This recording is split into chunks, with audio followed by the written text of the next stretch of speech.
plenty of mind games, and we are commentating today on the Chess Blitz Arena event, and I am joined by Grandmaster Pontus Carlsson. Welcome. Hi, thanks a lot. So Pontus, you are from Sweden, aren't you? Yes, definitely. I'm originally Colombian, actually, but I'm also British, of course. Born in Colombia, but you play for Sweden, and you're playing at the moment, aren't you, in the Chess Olympiad that's online, right? Yeah, definitely. I'm in the Swedish team. Obviously, I'm not playing right now. Not like that.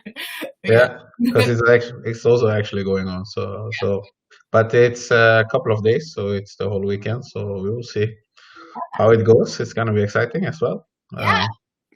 Perfect. Well, we are going to be having a look at some of the games today, and we will be looking at the chess 5 minutes Blitz Arena. So the way that this arena tournament works, it'll be just 2 hours straight chess. Just keep playing, right? That's how these arenas work. It's quite a slog. It's quite a lot of work. Just 2 hours solid chess over and over and over again. So it'll be interesting to see how people do. So we're going to switch straight to that. Let's have a look at the chess. So these are the guys playing at the moment. You can see there's some quite strong players. So it looks like Kimster's already won. This KSP TTW is a Polish guy. He's kind of like. Can you enlarge the window a little bit, Sabrina? Yeah. So this is are you on the bigger screen, because it's the focus at the moment. I'm going to enlarge the chessboard in a moment. I'm just having a look at the different different players, because these guys are already finished by the looks of it, and they're sort of the common players. I'm just having a look, but we're going to jump straight in. So I don't know if you want to have a look at Kimster 98's FM. Caro B is actually Danny Gomali. So he was the one that was he was the one that was commentating with me yesterday, and he and then he got some lust to win some tournament, I suppose, because this looks like interesting. It's like a French structure, yeah, with some definitely some White is trying to dig out some compensation because he has some active pieces, but it looks very. I mean, it's Blitz, and I would say H7 is going to be a key square. This is just 5-0 Blitz. So that's actually like, we haven't done that, I guess, in a while with 5-0 Blitz, because this is true also. So time is definitely a factor when you play 5-0, because it's I mean, you don't get any extra seconds anywhere. No. So this is going to be it's quite tough actually, because you can have the important thing is to have a practically good position. That's the only thing that matters. I guess you probably want a position which is like easy to play rather than complicated. You just want to be able to do that sort of thing. So I guess this is he's kind of going after this pawn here. Like, this is a weakness at the moment, isn't it? A black. This is like the backwards pawn. He's kind of got going after e6 and basically he's trying to hold them down. So now probably queen d2 or queen e1. Yeah. So you've got this kind of you've got d3. I would be surprised if d3 is not played. Okay. So you got the pass pawn, but also a weak backwards pawn. So he's kind of playing with strength and weakness. Now it looks like there might be some slight problems. Because where is the rook going? Or is he going to take on e6? But then I would say black has excellent chances. So this is I mean, maybe rook bd1 could also be a move. Oh wow! Didn't expect that move. Well, he's trying to, but now I think that black is doing very well. Let's take and bishop d7. And this is with all okay. So bishop d7 to get the rook out, as opposed to bishop d7, and you cannot take on b7 because bishop c6. So it's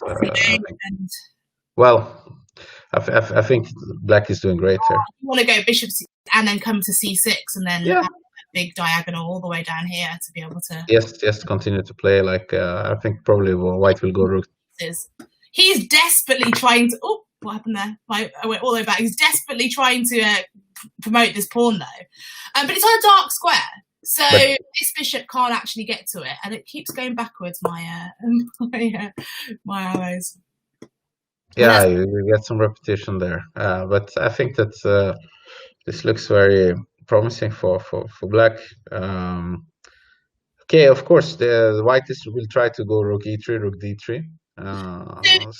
Okay, so you want to maneuver your rook like this. I would expect that black will play king h8 or something like this. Wow. He went for something really aggressive here. So b5, I presume bishop b7.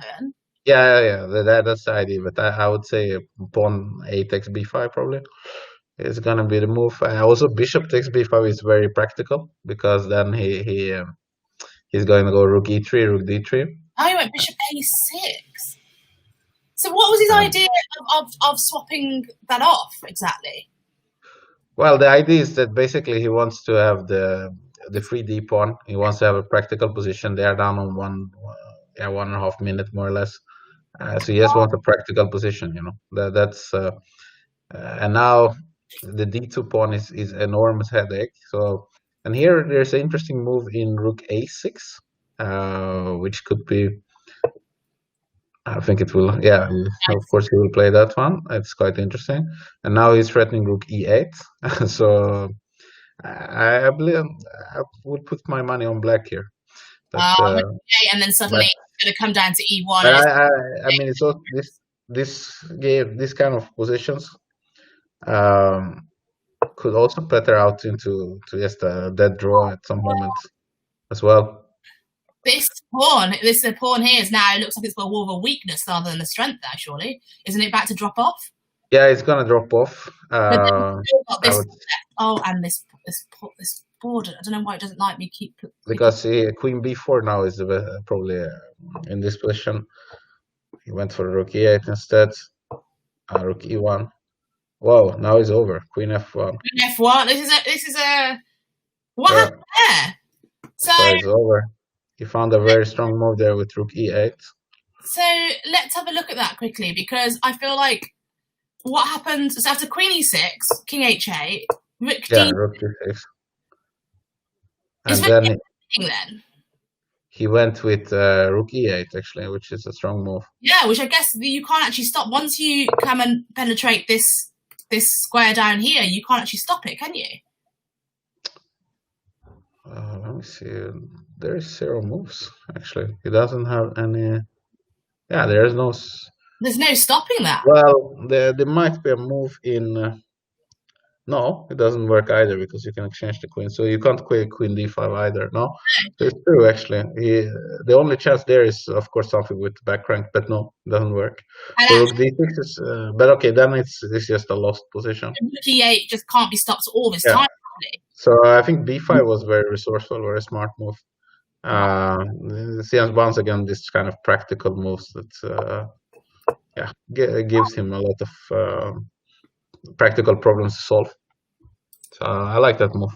Yeah, I do too. I think it's very impressive. So Harry G, do you know who Harry G is? Harry Grieve, I presume? Yeah, Harry Grieve. So he's was a talented junior from England.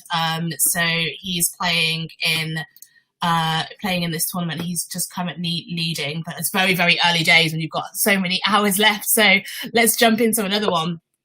So, this looks like a very lost position for white, because the problem is that basically there's a 3d pawn and it's an extra piece, you know.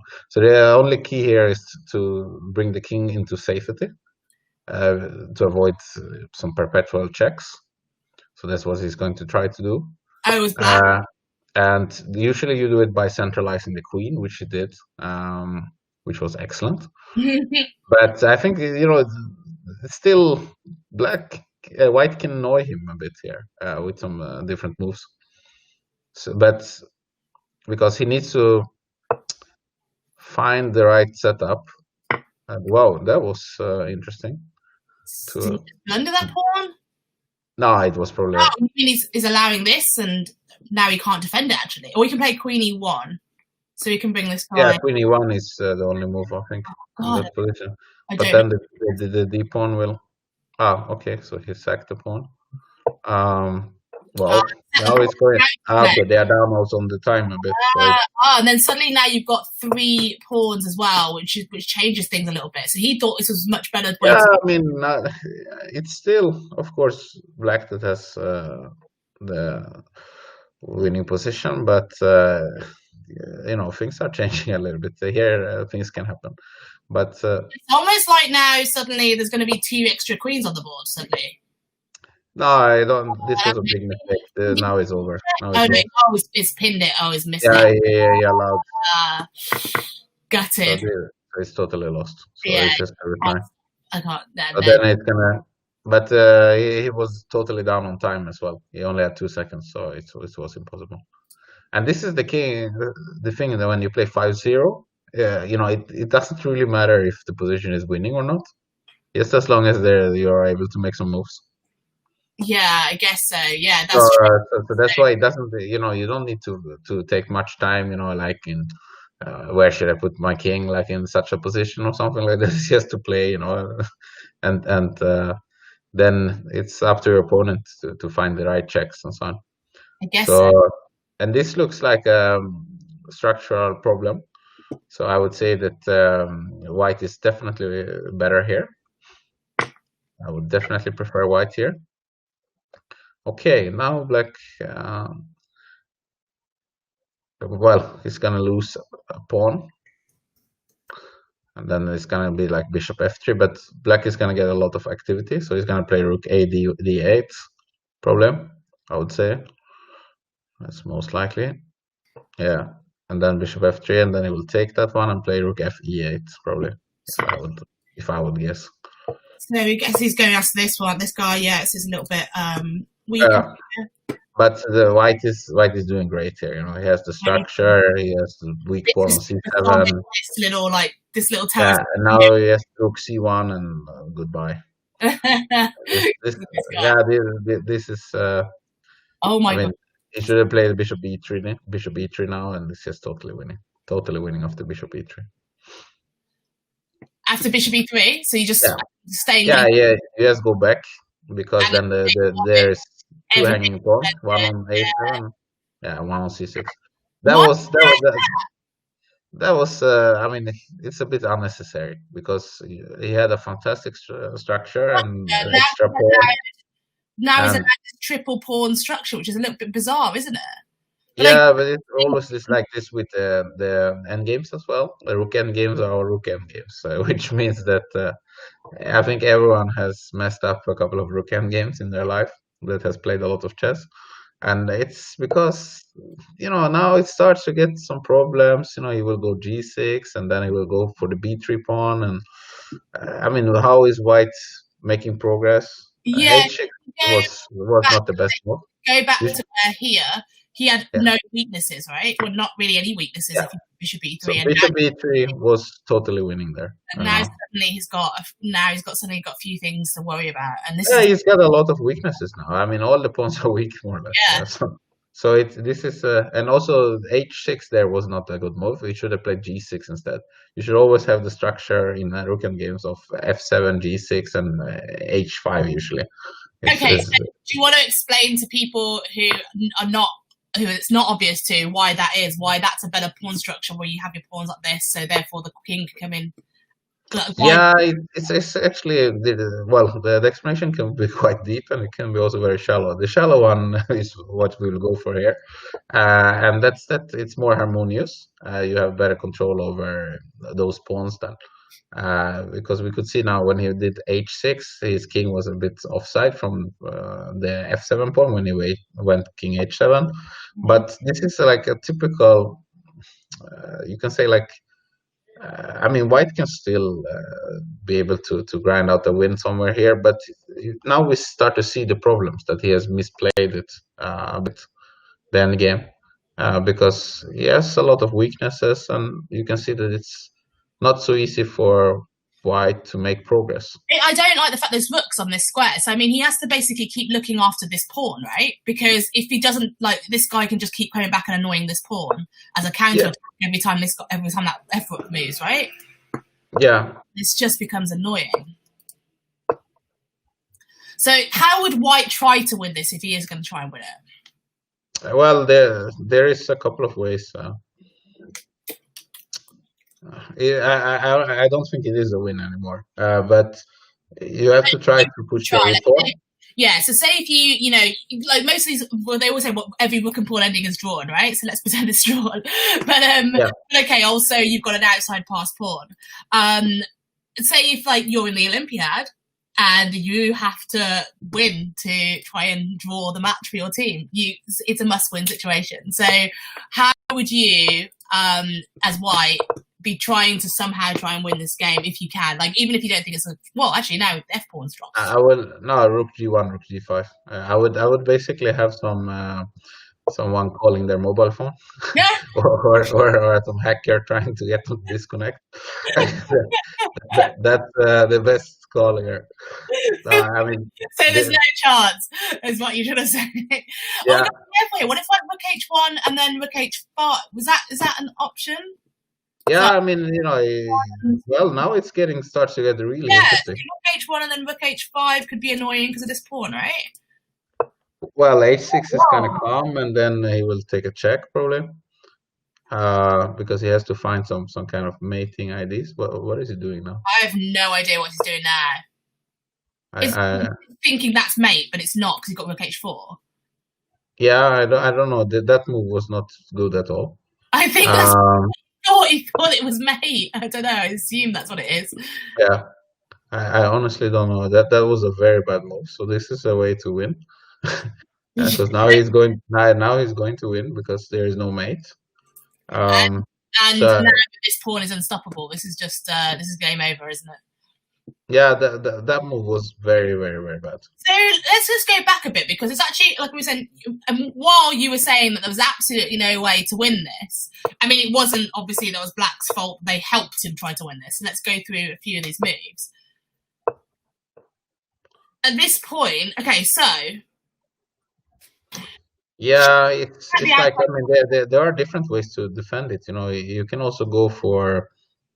you could put the rook behind the A pawn, like for example, when white plays A5, rook A3, and how can white make some progress? I mean, you can't move any of the rooks. Yeah. That's just basic endgame, rook endgames 101, isn't it? Put the rook behind a pass pawn. Yeah, exactly, and then you can shift with. I mean, at some point you can even check on H5. He goes rook H4. You go back to G5. And it's actually perfectly placed on A3. So there is always something hanging, It multitasks. I feel like it. Gosh, it's annoying. I feel like it multitasks on A3. Why does my lead chess keep doing that? It multitasks on A3, which I can't actually get. Yeah. Of attacking the A5 pawn. I don't know why it keeps doing the A5 pawn and the F3 pawn, right? So therefore it's like kind of. It nicely attacks and defends at the same time. Yeah, it's definitely. I mean, this is even Black could try with some tricks. Like there is a trick. You can go H5, with Black, and then go for the rook G4 move. It's actually. I would have tried something like that. But just to confuse it sometime. You can even do something like that, but. It's not very good because he can take on F5, but if you're up on time, which he was, he had like almost a minute more at some point. You can try a lot of different things. It's just about to get your opponent stuck as well. When they start to think sometimes a bit too long, then it doesn't work as well. So we should see if there's more games going on, but yeah, this was too adventurous, wasn't it, to try and attack around the back? Because now this is just getting you allowed him to get his rook behind the pass pawn. It became dangerous. So, if he would have played the rook A3 there and just stand, because this is usually the thing in those endgames, that you are supposed to do nothing many times, and that's the hard part for humans, to do nothing, because everyone wants to do something active. Well, that's it. I mean, it is a very difficult thing, though. Like, as someone, as you said, like, okay, take this position. This position's an interesting one because it's quite solid. At the same time, if I were white, I'd be wanting stuff to happen, and it's a classic position where I think I'd be trying to force my way through, even if there wasn't something I'd be sitting here going, there must be a win here. Like, this is an amazing position for white, I'd think. Yeah. And I'd assume that there's a way forward, but like you said, sometimes maybe it's not the right thing to do that. Like, Yeah. And here we have a very, very locked position. Berlin. It's definitely a Spanish Berlin. It has to be. And I would... yeah, you can see. I mean, these positions are very strategically complicated, but somehow I like the white chances here. But there is always this is very difficult to play in this time control as well. What was the idea of the last bit where he decided to swap off the knights here? Yeah, basically he wanted to do something to get some action, but probably he shouldn't play that. Probably he should just move his king and prepare for this, because there is a long-term problem with the pawn structure there on the queen side with a4, b3, and c4.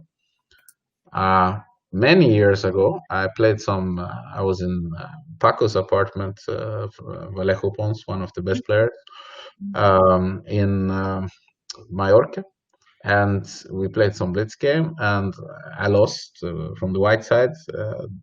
He actually taught me that during that Blitz game, because I had exactly the same structure, and then we exchanged off everything, and it was opposite color bishop, and he took all my pawns basically. So that's the problem, that you see the bishop on c6. Yeah.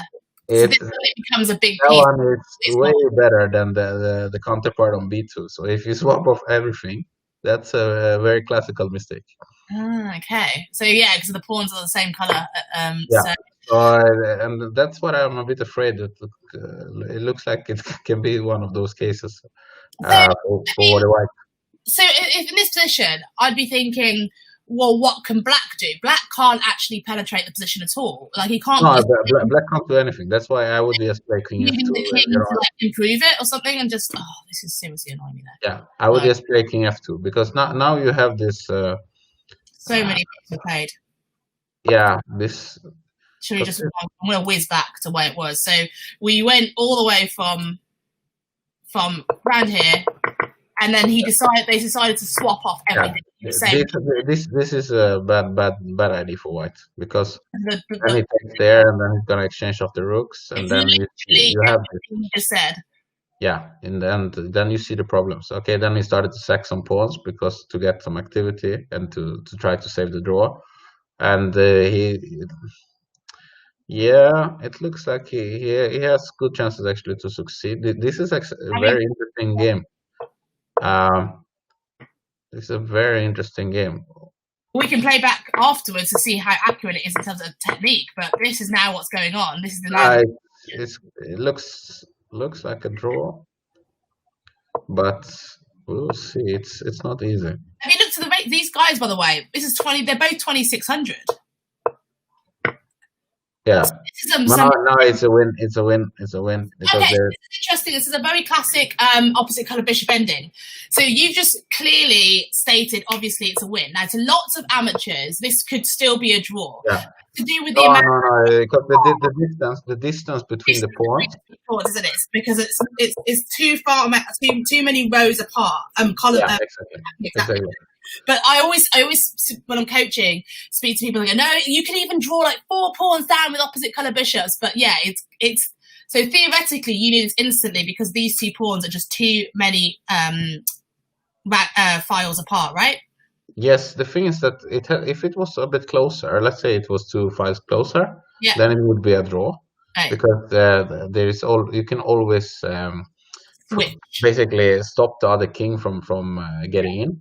But when you have this distance, the problem is that he will need to focus on one pawn to stop that one with the king, and try to stop the other one with the bishop, and then the black king can just basically start first moving towards the one pawn, and then when the king goes there, he goes towards the other one. So that's exactly like this game developed. But what I didn't like was this knight g5 move. That was a big mistake. because I didn't understand this. So from my perspective, I'd be looking at this. Like I said, I think White's got a fantastic position. He's got, like you said, the weaknesses are the exactly what you just said. Basically, they shouldn't do. These are two 2600 Blitz players. So they're very good players. But for me, White hasn't got any weaknesses. So then don't move any of the pieces. Improve anything else that isn't as good. Like you said, move the king in closer, or what would the other plan be then, other than to swap off the pieces? Because he's yeah, I mean, I would just have played a normal move. Like maybe one plan you can have is like to go for the f7 instead. So to here like play like king h2 and then rook f1 and then try to push f5 instead. That's that I think would have been a much better plan. That's what I would have tried. King h2 just to get the king out of the way, and because black can't do anything. Yeah. So you have a white has actually a good position, but the problem with this Berlin defense when you play Blitz is that it demands actually a lot of accuracy from the white side. So like a move like king h2, rook f1, and to push f5 to go for the weakness on f7. I think that would have been the way forward, because I think white's position here is good, but knight g5 is a step in the wrong direction. Because then you get exactly this Blitz game that I had against Paco. Crazy. We stopped and paused on this position, and you literally said, well, actually, the thing you don't want to do is be left with these two bishops. And that's exactly what happened. And it's almost like he went for it. Like he swapped off. Exactly. He went straight for it. And this is... So black knew the position and understood the position better. And this is also what it's about when you play so fast. That is the one who basically knows the position best. And now you see the problems. You can see the a4, b3, c4. It's just gonna fall. It's gonna come bishop e4, bishop c2, take. Yeah. And then it's over. So I think he managed to create something from it, because how did he manage to say? Because I would have figured, yes, like you just said, and there's nothing he can do but stopping the bishop like coming into here and then here, basically. Yeah. Well, he tried to sacrifice a couple of pawns to basically make black a bit passive, and as well, his only chance is to get in the same liquidation of because black also has c7, b6, a5, c5.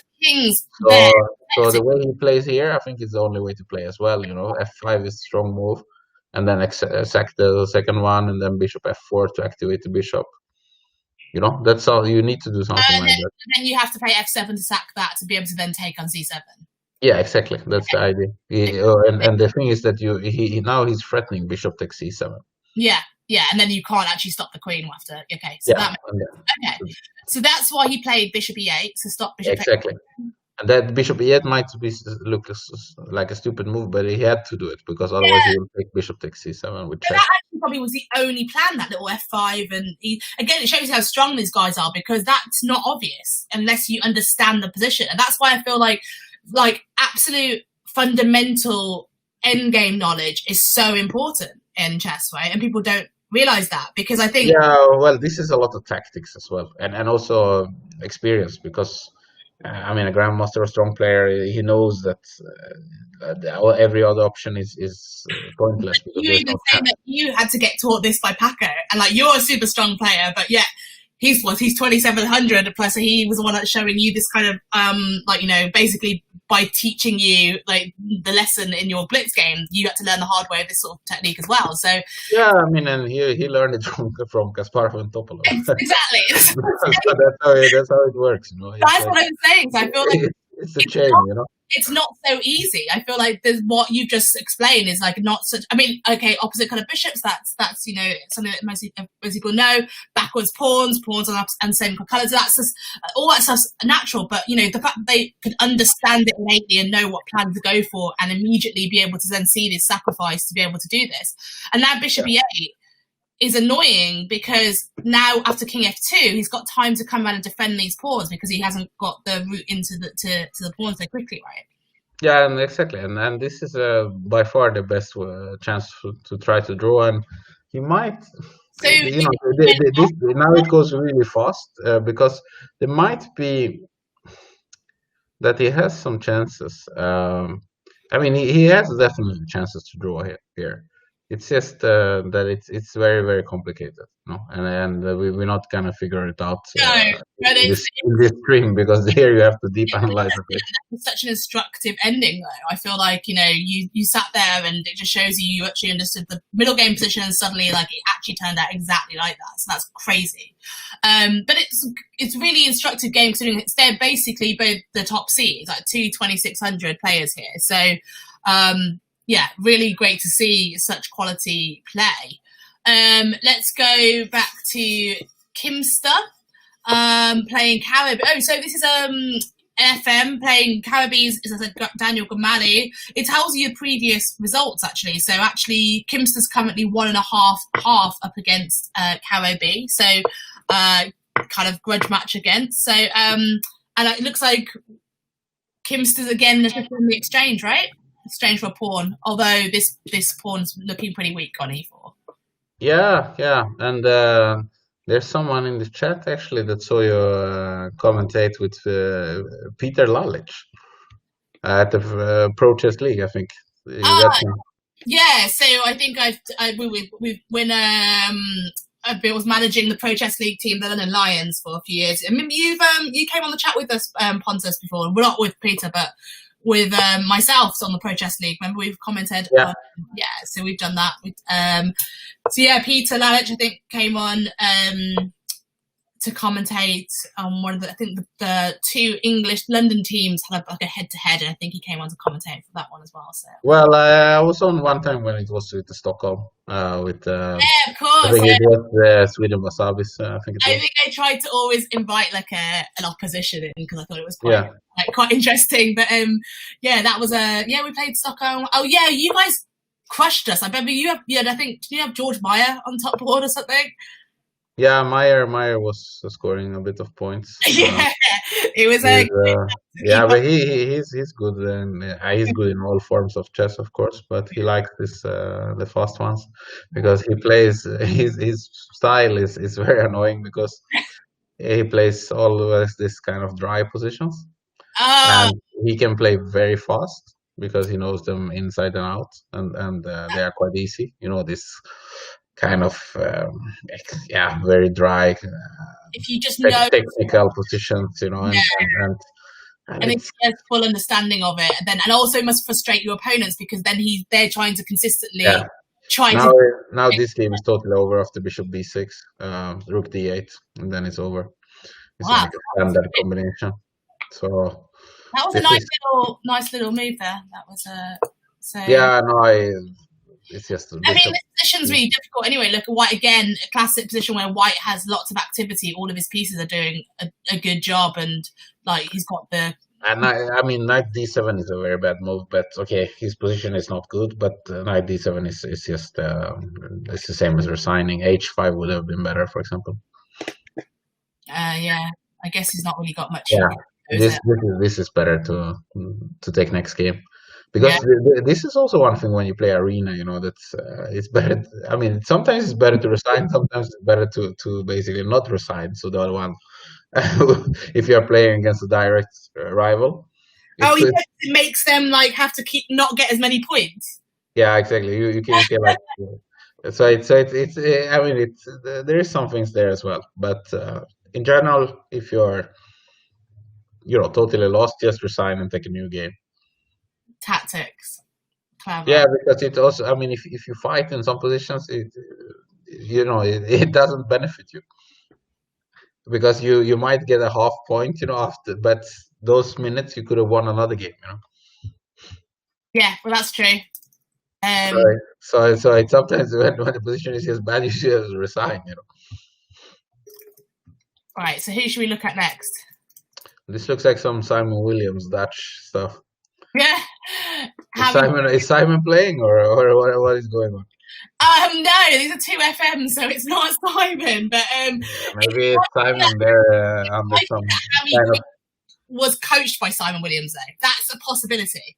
Yeah. He was a talented junior from England, so he could have easily been, not necessarily even coached, but he could have just been inspired by Simon Williams. It's very likely. He's a popular guy in our countries, or he's a popular guy everywhere. But lots of people do see his stuff and just think, right, I want to be like Simon Williams, who plays really fun chess, and let's give it a go. So This looks like Simon Williams, definitely. It's like Simon always plays this. Wow, that move was a bit surprising. That was a strange move, wasn't it? Yeah, it's a little bit surprising. I mean, why would you give up suddenly just? I mean, usually you take on c3 here. Yeah. You can even consider taking 2 times on c3 here in this position. What about moving this knight as well? Would that not be a decent move to reinforce this knight? Oh, I guess you don't want to leave a pawn on e4, but well, if you do that, then probably white will move his knight to a4, and then he's threatening f3. Because there is one thing that when you have a square like e4, that both knights would love to stand on e4, both black knights, but they can't. Yeah. So therefore, to exchange of one knight here would make sense, but to go back with the knight like this, that's a surprising move for me. But it doesn't mean it's necessarily 100% bad. It's just surprising because it might be perfectly fine. But it's yeah, I would say I would definitely prefer white here. Black though, is he not thinking, well, actually I don't have that much space, and now suddenly I've got lots of space to be able to do something. Maybe the pressure on this square is going to be really annoying long term. Is that what he's thinking? I don't know what maybe his thoughts were with that. I think honestly he's just trying to play fast, and you can see it's working because white is down on time. Yeah, I guess so. I guess it's sometimes, when you play something totally irregular and just a bit weird, your opponent can't cope with it. And now you see the tactical ideas coming. Knight e5, bishop d3. Yeah, he's coming here. This is a tricky guy. He plays for tricks. So we will see here what goes on. He has a lot of tricks coming now. And you've got potential sacks if they've moved. You've got at the end of it as well. Like you've got. I honestly think black is going to win this quite easily because of the time issue and like the tricks and everything and so on. I think that black is now bishop h3 was interesting as well. He's just but he's also like the knight can come into f3 now, and he can all go bishop h3 still, can't he? So he's maintaining all of this stuff and playing these moves quickly, and every time Kimster's having to think, f3 is a must. Otherwise, the position was very bad. But this is also weak though. If say something comes down to d4, the bishop does, right? So it's going to be tricky for. Well, I mean, this is an interesting position. It's like black has a lot of activity. I think black will win because of the time issue. Because it's 7. Wow, that was a very surprising move. Worried about g4? Was he worried about? Yeah, he was worried about the bishop, definitely. Okay. So he has supposed to. But okay, I mean, white should just play, develop the bishop. Like you can play even bishop d2. You just need to get the pieces out. Bishop f4 is interesting. Bishop is a good move as well. You just need to get the pieces out and then move the rook and then go b3, and then he's gonna start to. This was interesting. Now bishop g4. G4. Yeah, it's the best move. Yeah. So then he's gonna play queen f1 and. Now it's interesting. Now he is wanting to just come in here with the bishop. Yeah, h3 is interesting now. h3, I guess he has to at some point. Yeah, h3 is interesting. But I really don't like this guy. Like this poor bishop down here just hasn't moved really at all, and it's just he's like you said earlier, he should have got the bishop out and actually been active. Surely this position is very interesting. Probably bishop d2 is the best move. Because if h3, you can even consider bishop takes c3, pawn takes c3, bishop f5, which gives you a very interesting position with a very bad bishop on c1. So black actually has really declined a draw. White offered a draw at some point, and black's declined it. So he's clearly I mean, white doesn't have any time, but I think that. The white position is definitely nothing wrong with. Of course, it's just the time. It's the 27 seconds. Yeah, now he's going for b5. So he's made him have all the weeks on the king side now. So he's switching very quickly. Yeah, but he's just playing for time. That's it's very simple. It's just this is we don't need any deep analysis of this. He's playing for his time. He's trying to He's playing good moves, which are annoying. Like flag him now is a good move because it's having to make a decision. You know, he's making decisions with like which way did he take it? Oh, what happened? Okay, it went quick. But I wanted to obviously view a few of these. I wanted to go through the game a bit more. So yeah, I wanted to just see because E5. Yeah. But this now it's now it's just a very good position as well for Black. It's just getting better and better. Yeah, it's like a bank position, with fantastic play, and basically even if what is it, 19 seconds against 1 minute, and then he blundered, but it's it was clear. It was clear that basically you could see that Black was going to win this quite early. But this is like a quite strong play in terms of like strategy and how he played the game as Black there, because I feel like it was like he didn't let himself get any weaknesses. He just stayed ahead on the clock and he just put pressure on and just solidly that was the. Yeah, it was an easy game, I would say. He just went around and allowed his opponent to get low on time, and then he started to play. Yeah. So this is currently the table. That's how it looks. So Kimster just lost, but he's still winning the tournament with 24 points. And Amadeus, 69. I don't know who that is. Let's have a look who it is. Don't know. He just joined not so long ago. But he's 2600 in Bullet and Blitz, so he's probably quite good at chess. And then some 2200 is third, so they're doing quite well. So let's look at Amadeus then, see how he's getting on against Caro B. We know they haven't played each other yet? I thought that we've seen that play. No, haven't played. So Amadeus, we don't know who he is. He's got a knight on A1. That's a really bizarre thing to see when you first log on. I'm guessing it went from B like this.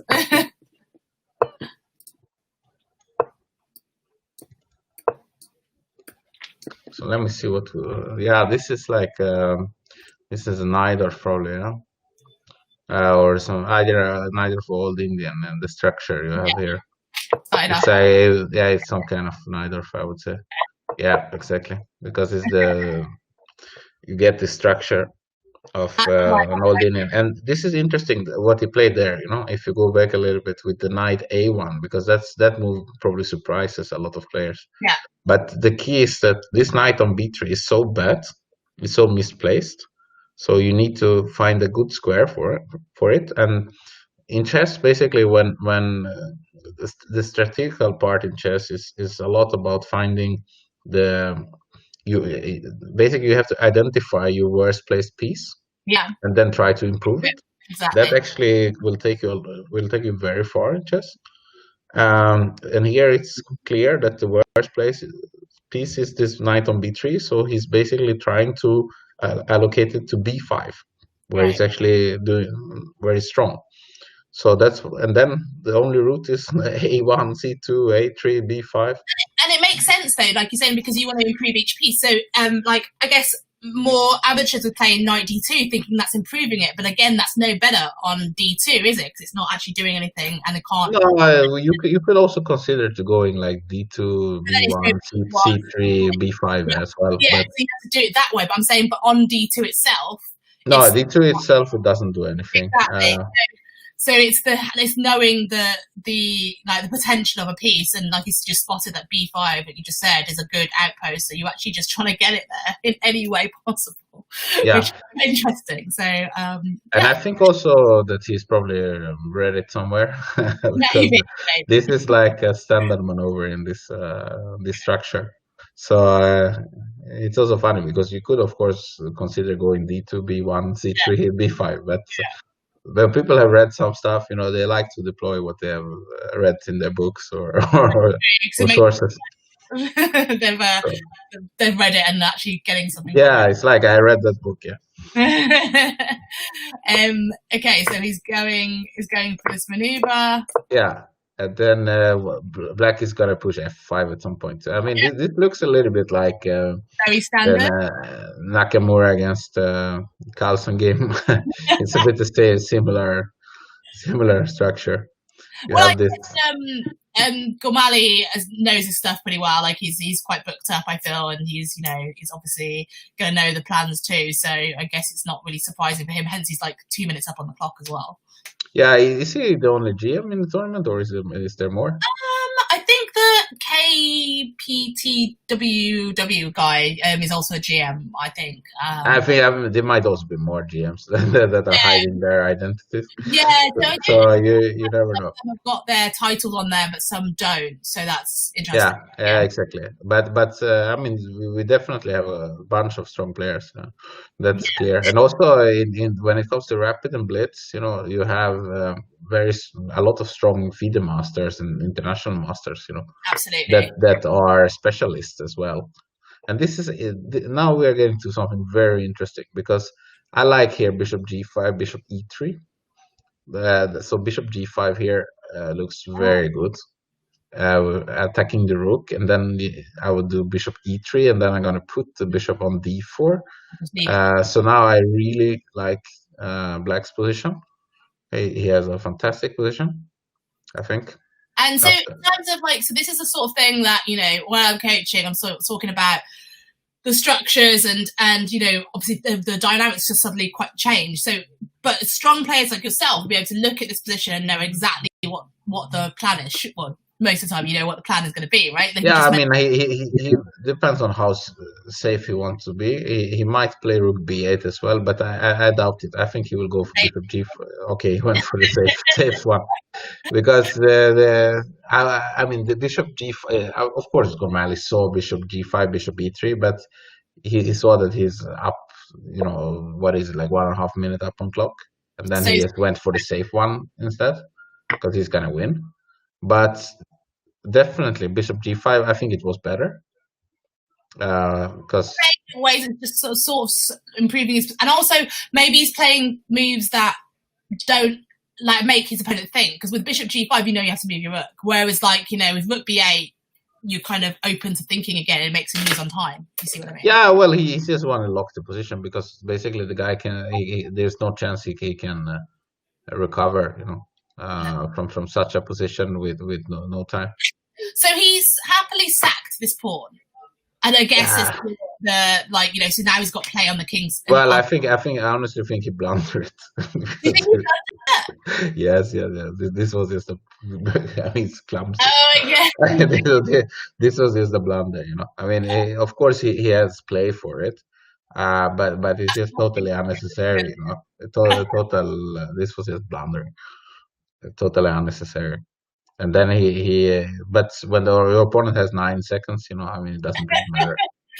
This is a nice position though as Black. I feel like you're consistently got pressure on, and it's the only thing I guess is his worst piece is this one now, right? So we need to work out how to improve it. So how would you do that? Would you put it onto B5?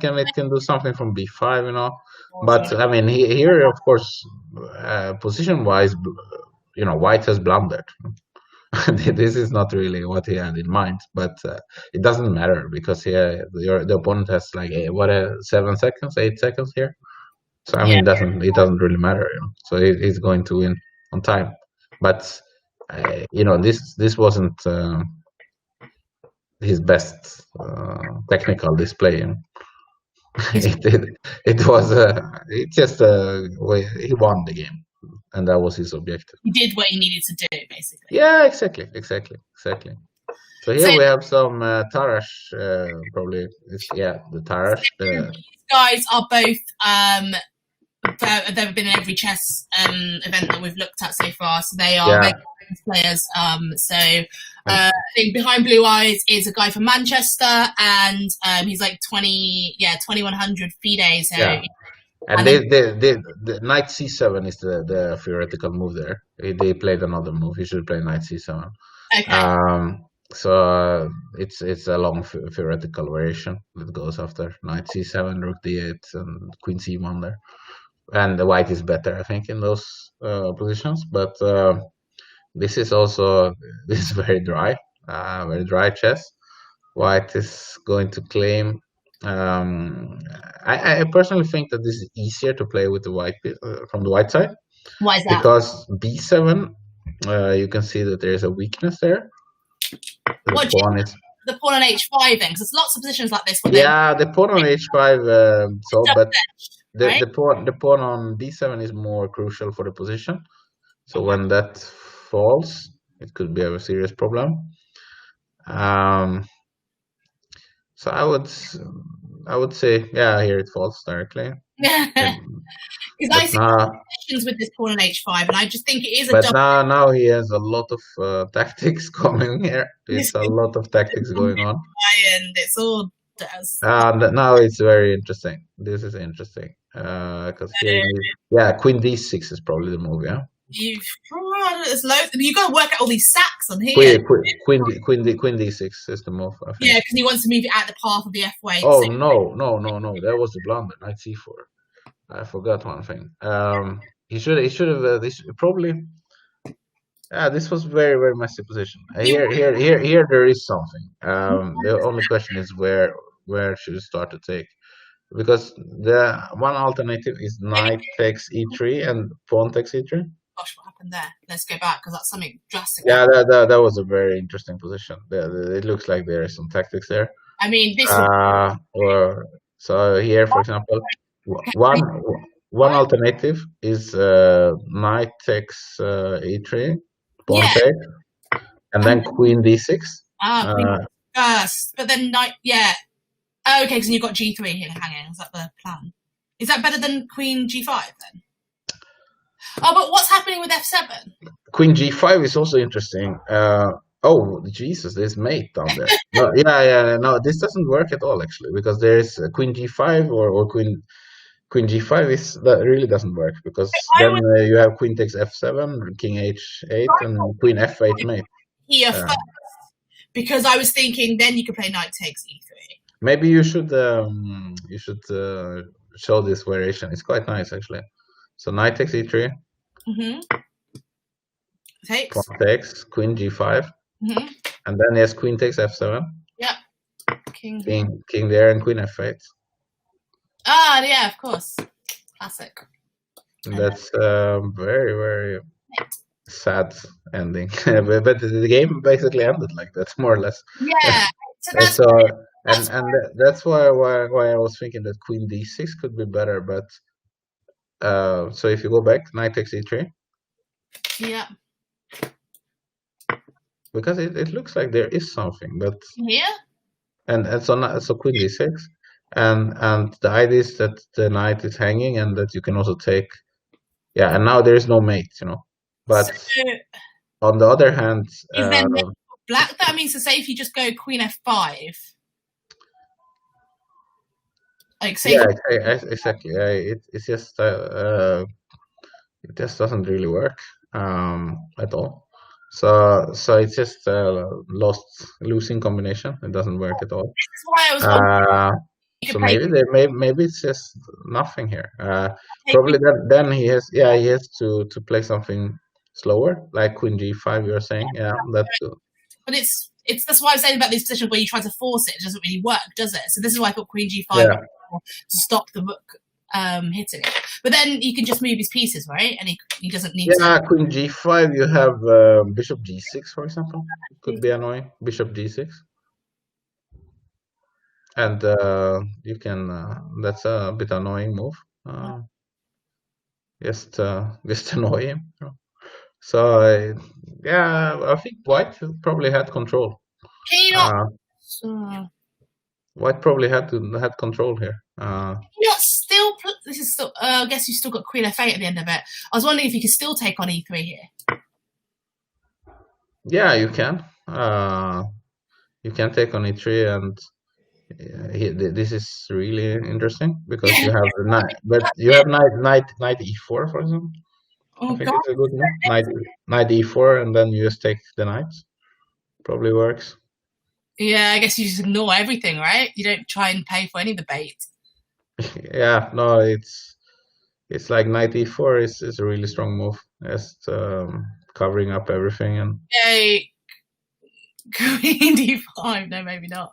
Maybe that move is actually a good move. I think Queen d5. Queen d5, yeah. It's a good move. I'm just trying to work. This is so messy. I'm just trying to come up with something crazy, but yeah, that's a good move actually. Queen d5. On pre. This is a really strange position. And then probably Black is doing good there. Right.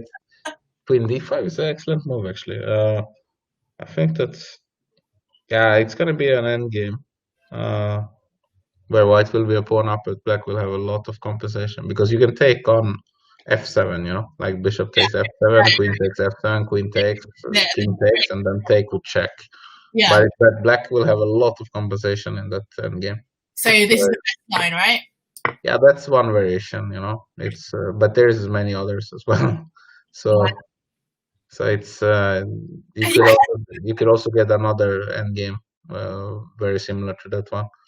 So instead, that's crazy. So that's what that was a crazy line. This would be a very interesting position if it came up like this.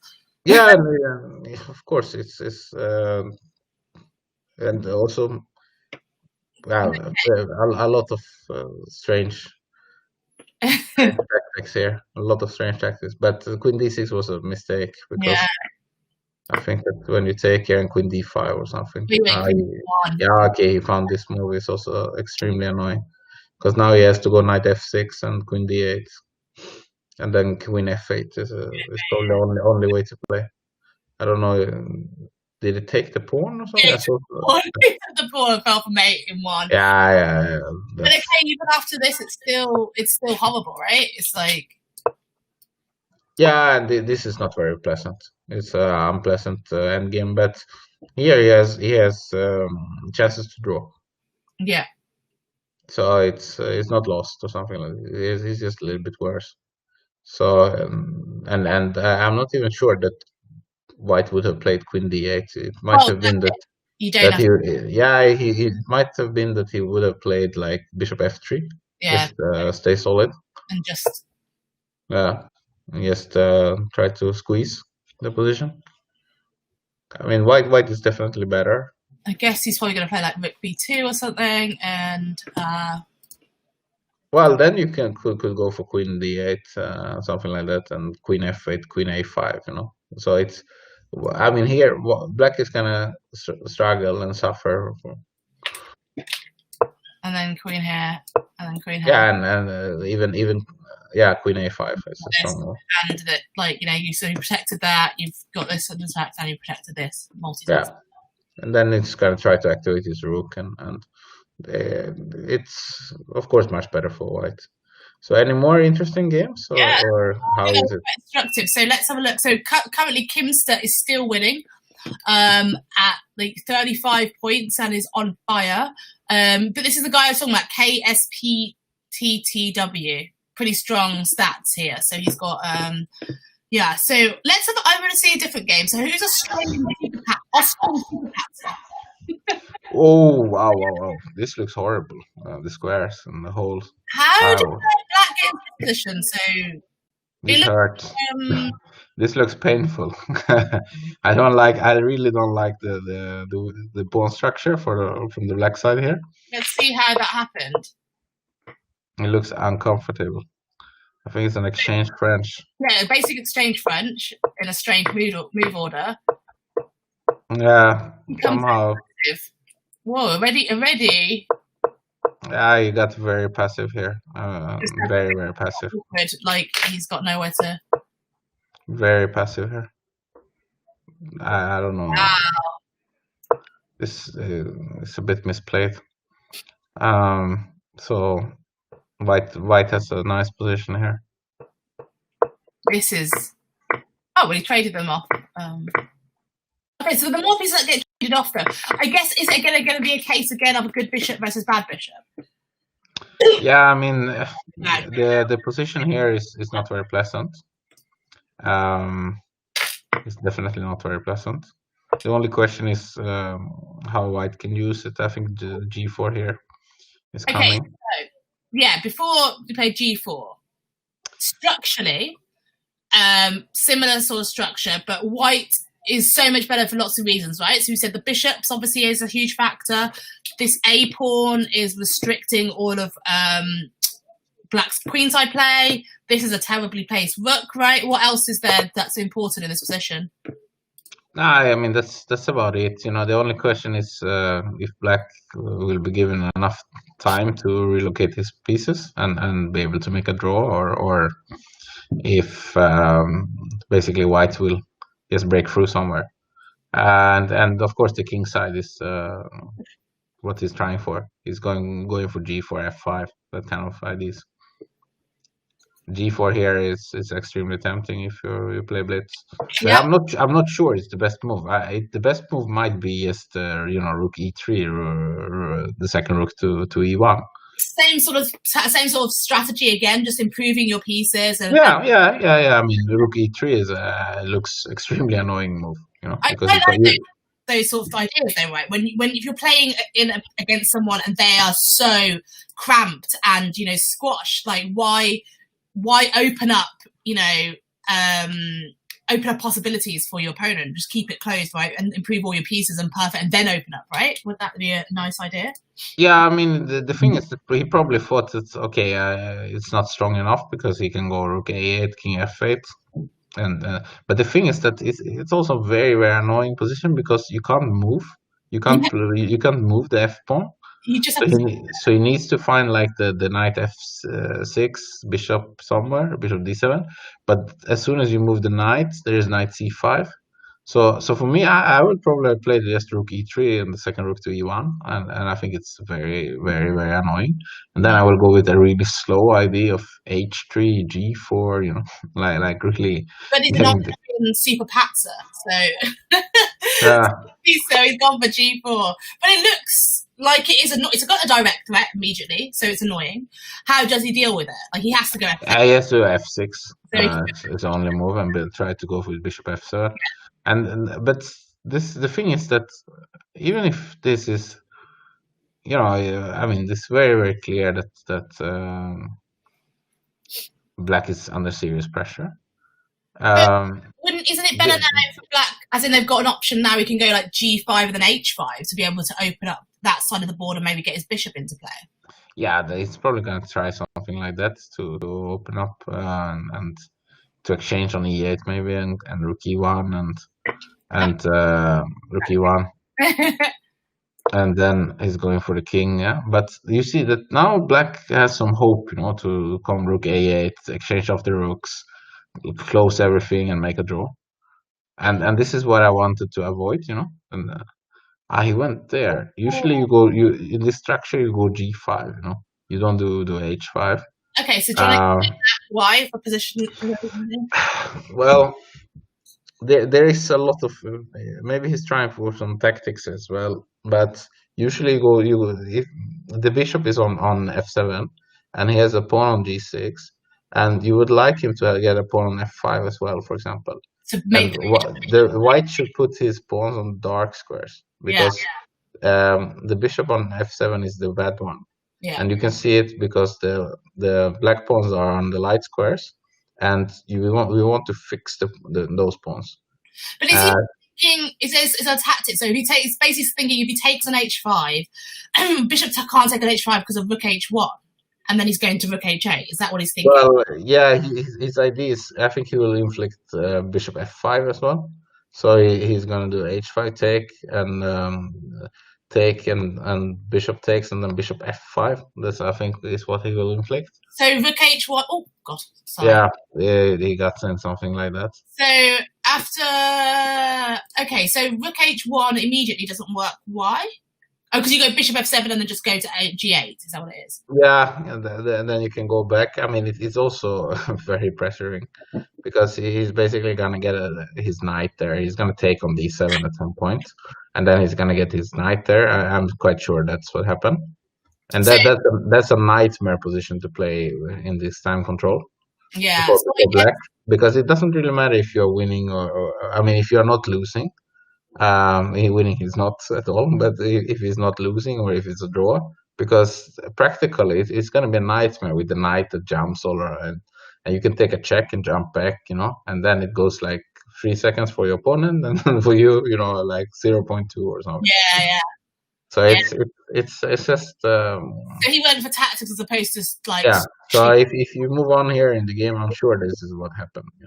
Oh, so he went first. Yeah, he went, and then the bishop f5, yes, and then he took on d7 or something like this. Yeah. Yeah. I'm sure there's something like that happened. Yes, exactly. And Okay.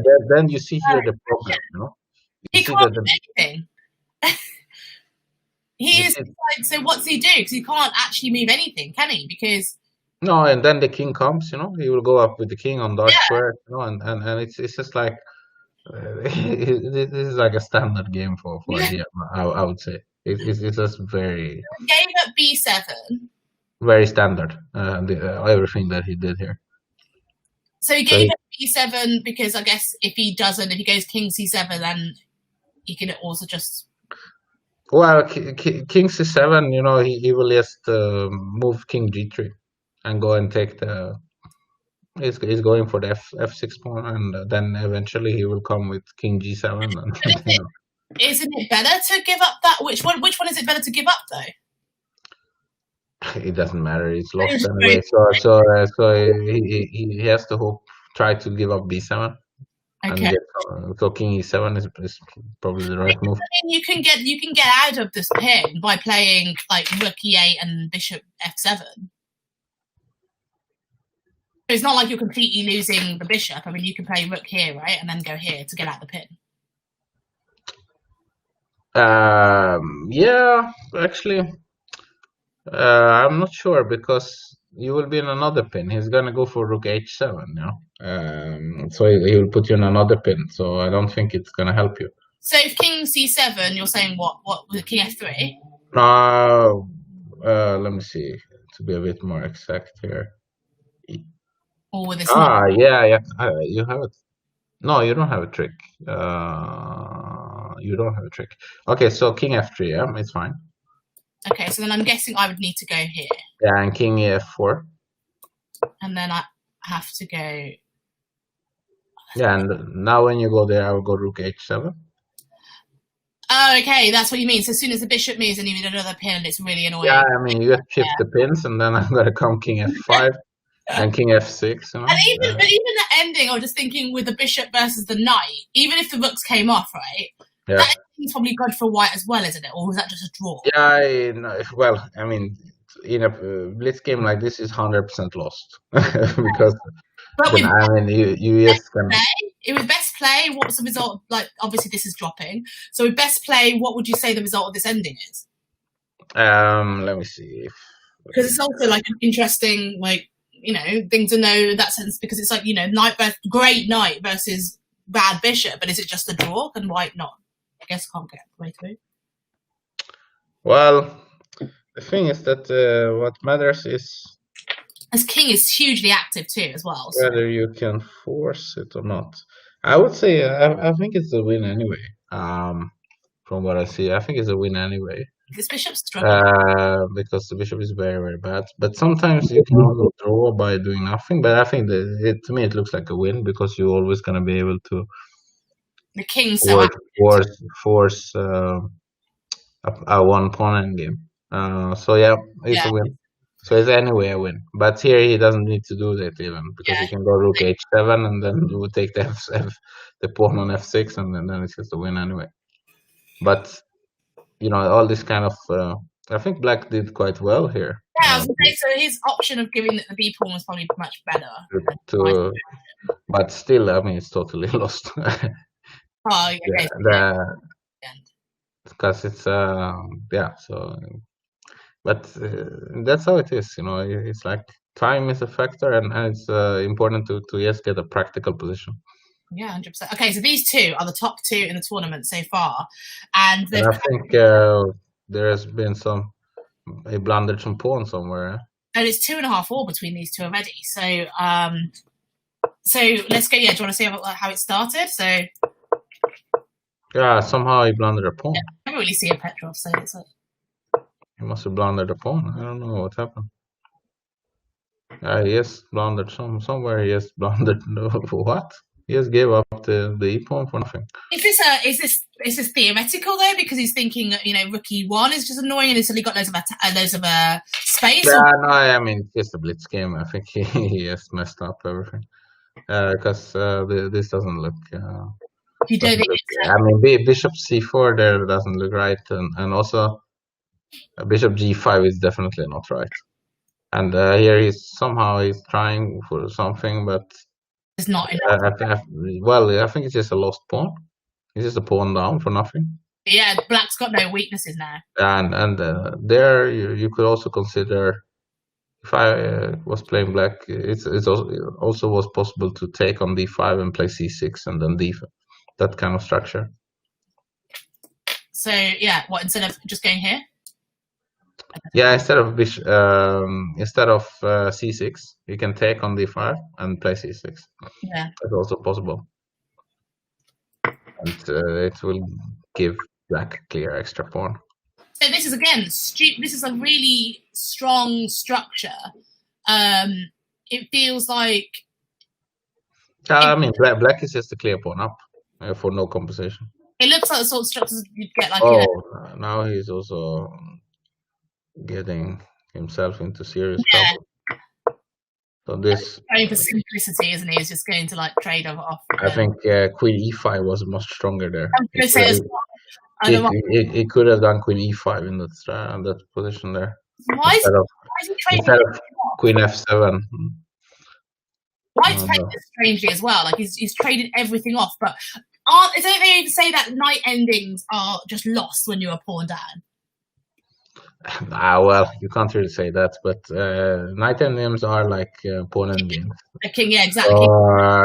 It's usually a lot of problems if you're a pawn now.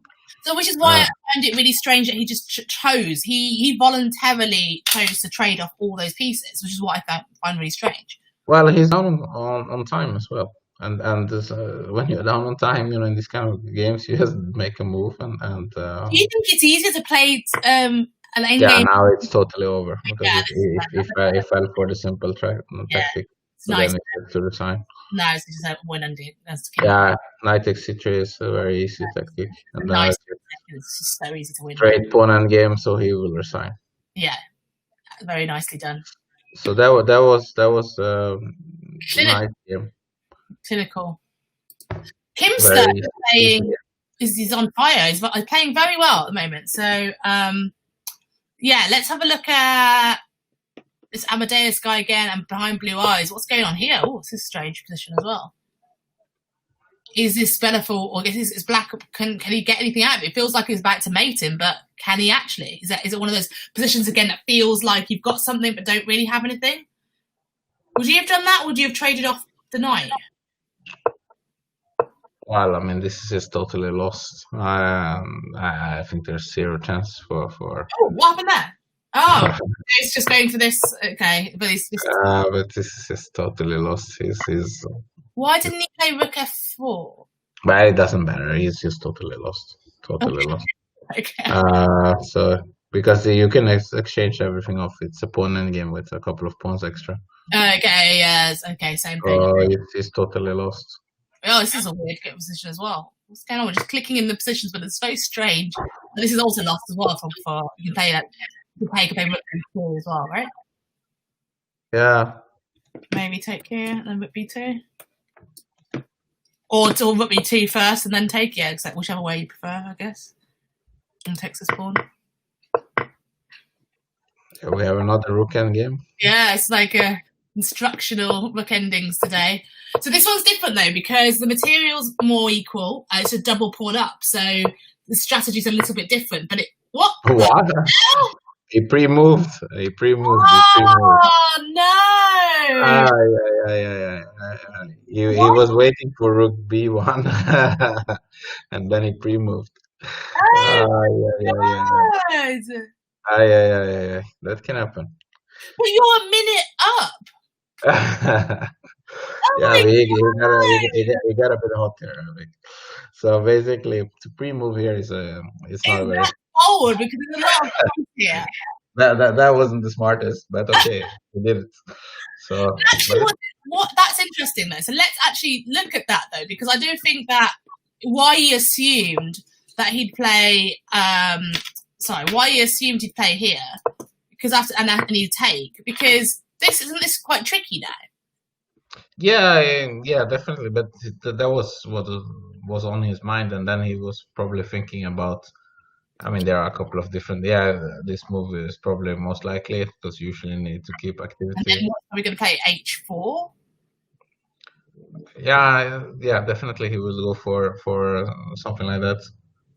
And he's just hoping to have this pawn versus this pawn. Is that what he's hoping for? Well, this is extremely complicated. You can even go d4. Instead of taking, you can go h4 and then d4. If you want to have pass pawns, connected ones. So this is just a total mess. Yeah, I was like, well, this is interesting that he just assumed this is what's going to happen. So here it's like you can also, instead of this, you can play for f5, f4. So instead of h4, you're going to play here. Yeah, and then just sack the pawn, like f4 and g4 and run like that. And so it's just it's just a total mess. But the thing is that he was somehow he just assumed that he would go for this line. That's mental. Honestly, it's just like crazy. Okay, well, guy was very lucky to have a. Let's have a look at further down. So this is the guy I was saying. So this is Ricardo. Is also, I think, a semi-decent chess player, but this is the guy who's always been top seed. So he's So I think we just watched his game. Was it when they had that bishop ending? Wasn't it? That's that one that we just went opposite kind of bishop. Yeah, this interesting position in one way because he's trying to keep his bishops. Oh, he's lost the exchange, but he couldn't do it, which was a bit annoying for him because he wanted to play with the bishop pair. But this, what is he doing now? It's just move the queen and it's a lost exchange. Yeah, that was very bad. But what could he do here? No, queen c1. You just move the queen. Oh, then you can actually move your rook, I suppose. Yeah, queen c1, and then it's gonna be a draw, very likely. But this is not very good. Totally misplayed. Okay, that was a bit disappointing. Right, these are two English guys. I think they're both known in the chess world, so they're probably quite equal in sort of strength, I say.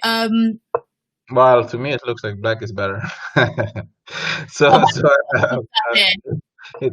a1 and goodbye. Oh yeah, black's more than a piece up. So this is just is coming. So this is mate now. Nice little mate there. It's a nice, pretty little checkmate. That was good.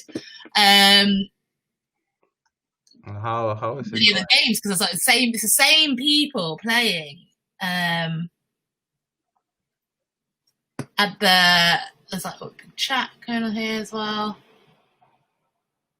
And is there games on the lower half, or some other place? It shows you these ones, but you can actually go have a look at the lower half. So I don't know if there's any. Oh, this guy's actually. So he's lost the last few. So he's losing pace. And there's some like 2200s down here. So some of these guys actually quite strong, but like it's just 20. This guy, he withdrew. He must have withdrawn. A lot of guys seem to have withdrawn, I think, all down here because they've stopped playing.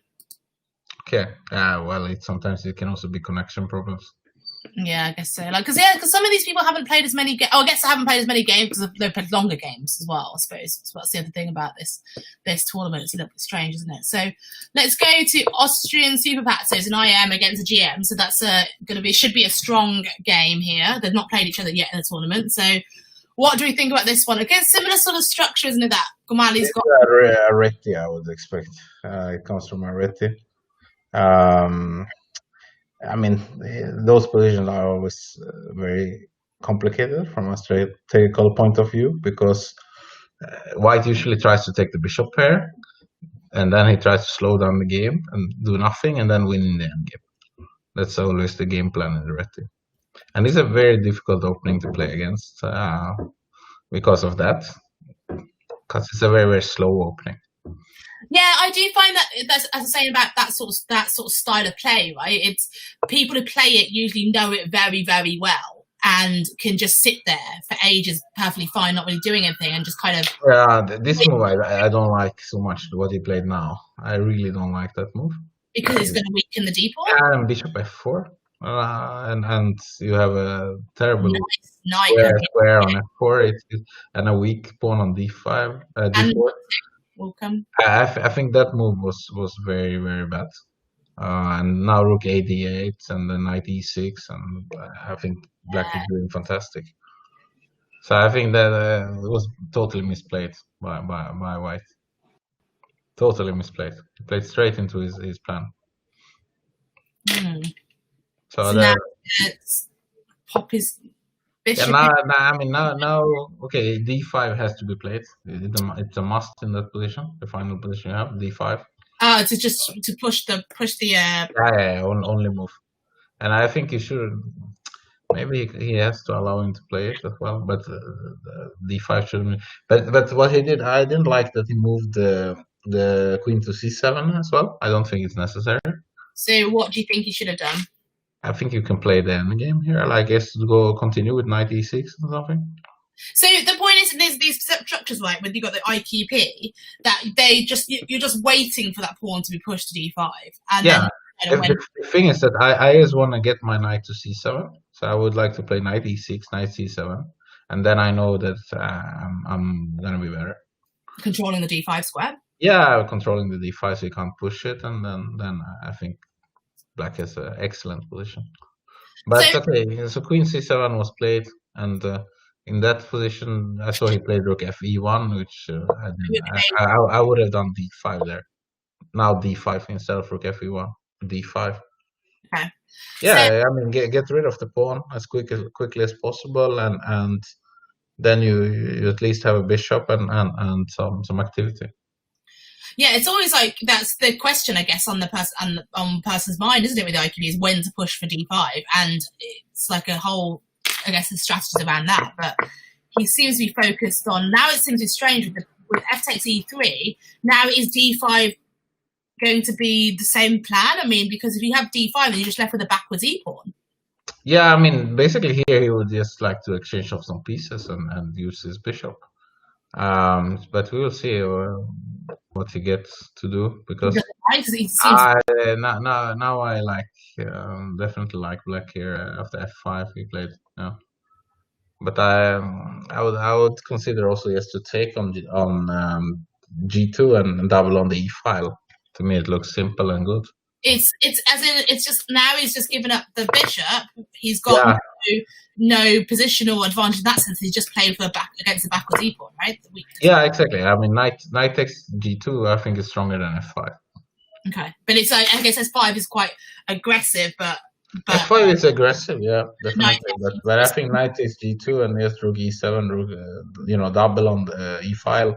Yeah. Move the knights. I mean, black has to be better. This is a very solid position. This is, the diagonal. You have queen b3 coming. This is all. This is risky now. I mean, there's many risky moves here. Queen d3, queen b3 is. I guess queen b3, queen f7. Is that his plan?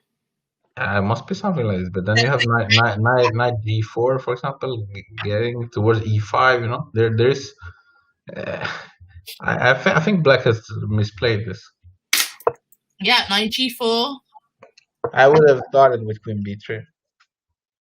He never played it, but he's trying to get that in. But now you can see how he's sneaky. He's a bit sneaky. He's trying to prepare it. So he wants him to miss the queen b3 when it comes. Yeah. But I think it should have been done now. And these two. This is not so clear. I think actually that white misplayed a bit here, because now you have both e3 and g2, which is a problem.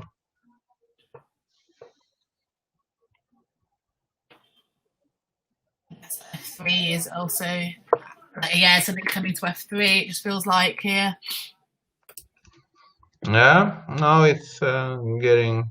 But you've still got this queen b3 move, like reserved at some point, right? Well, it's not very dangerous. That's the problem. So this is lost. Here he is. He's gonna lose. He found some tricks. Why did he just? Basically, he found a way to prolong the game here because now he has queen b3 and e4. Cool. Let's but have a look what happened. So eventually. I mean, how are the times as well? He's low on time, eh? Or no? Because that's the most important. What did he do? What? Yeah, so h3 just dropped. No, he didn't play e4. That was the problem. Here he has to play e4 instead of queen c2, which is bad. He has to go e4. Yeah, e4. Right? Yeah, if you go e4, it's not. Because if I mean, he's fine actually after e4. Because if king h2, will they go knight f3? Is that what you're thinking? Oh wait, I see one problem maybe. e4 rook f3. What happens? Yeah.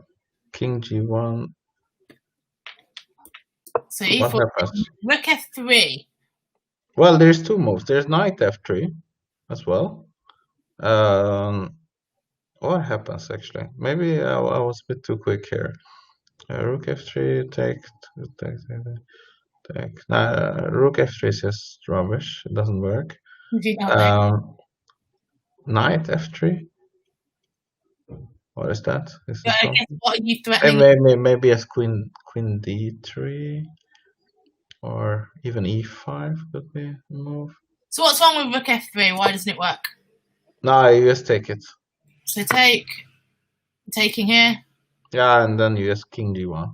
And then take, and you just think you exchange down and nothing. King f2. And then there's nothing.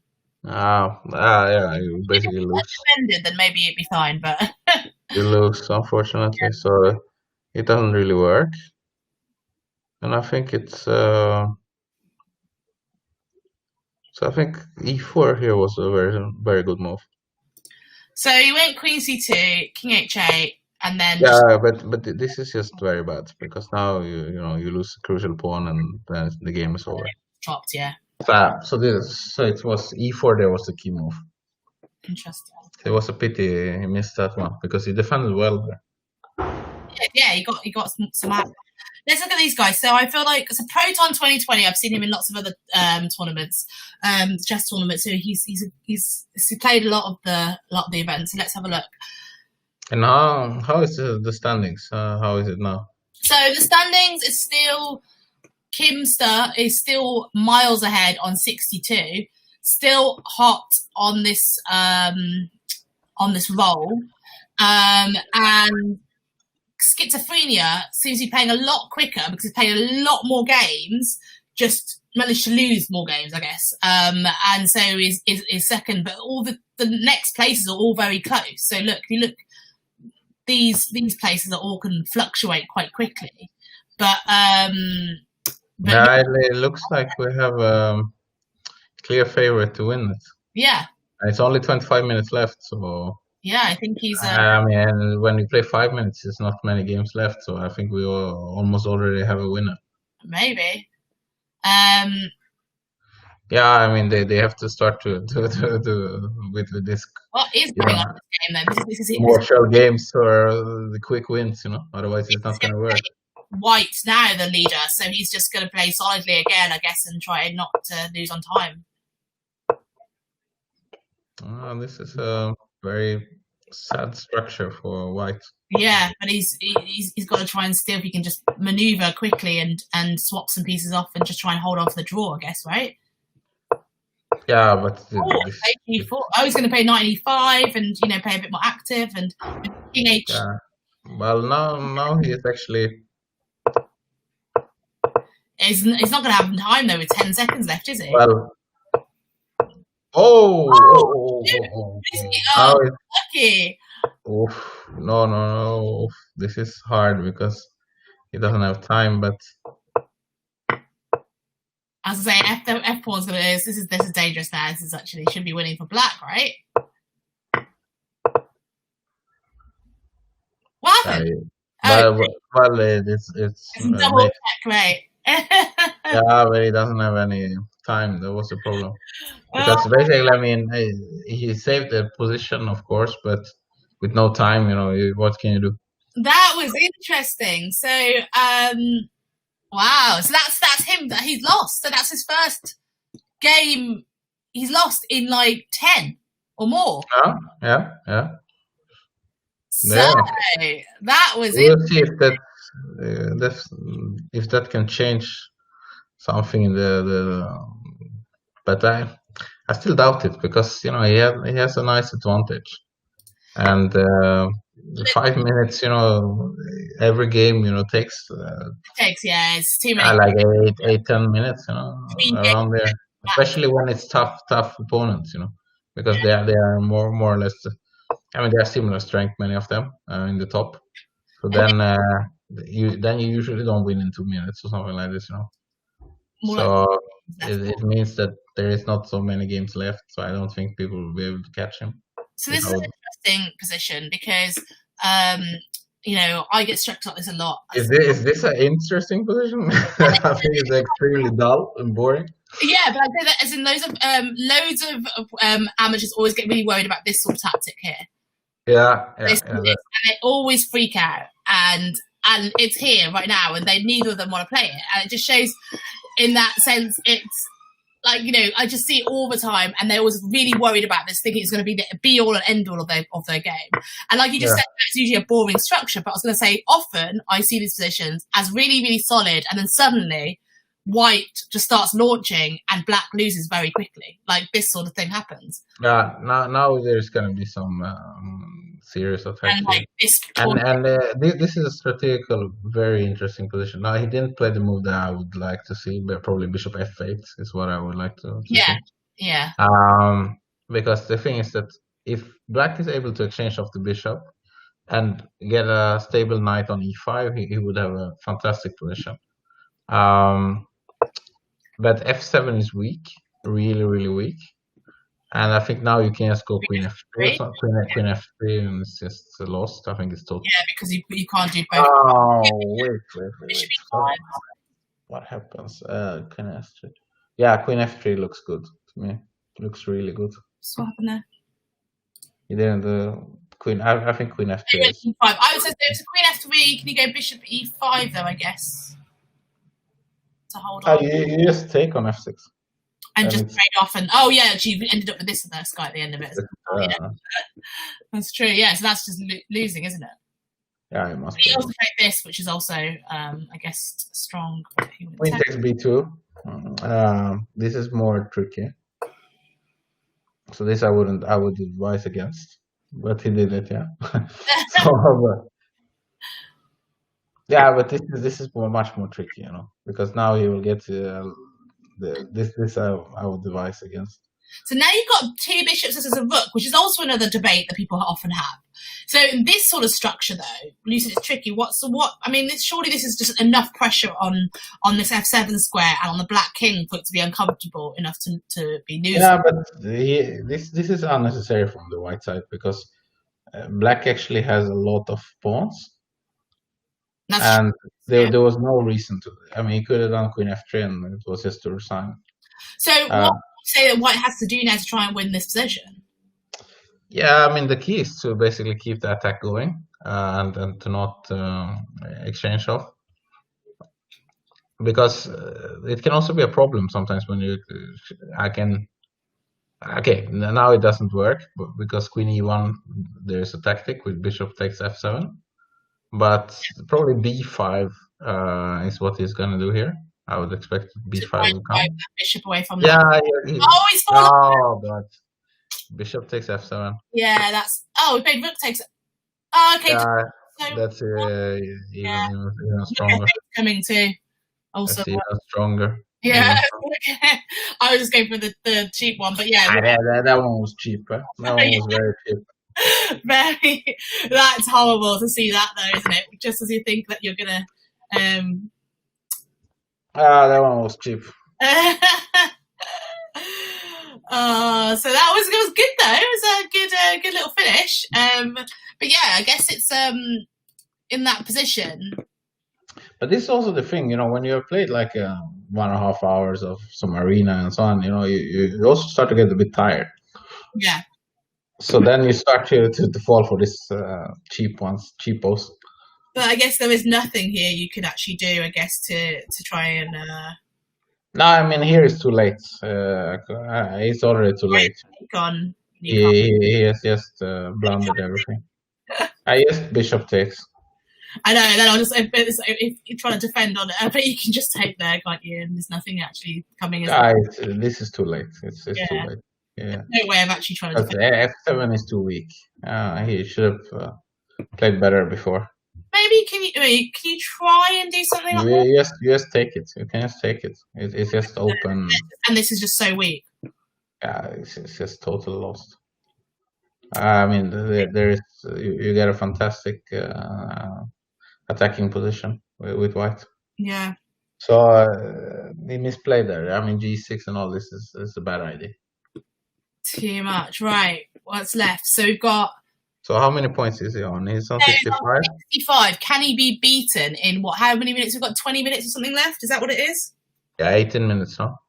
18 minutes. And is there anything anything? Well, let's have a look. This is starting, so this is right from the beginning. We can have a look, see how these guys go. And what about the viewers? What's up?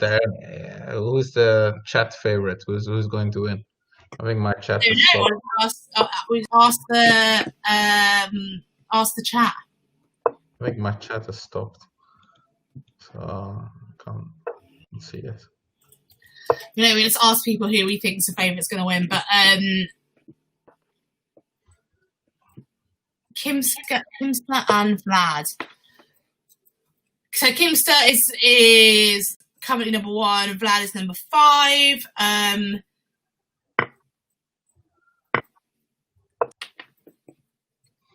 It's gone for this 8. Here he's definitely under pressure. Okay, he didn't play the move I would like to see, H5. I would love to see this last move, but still it will do it here as well.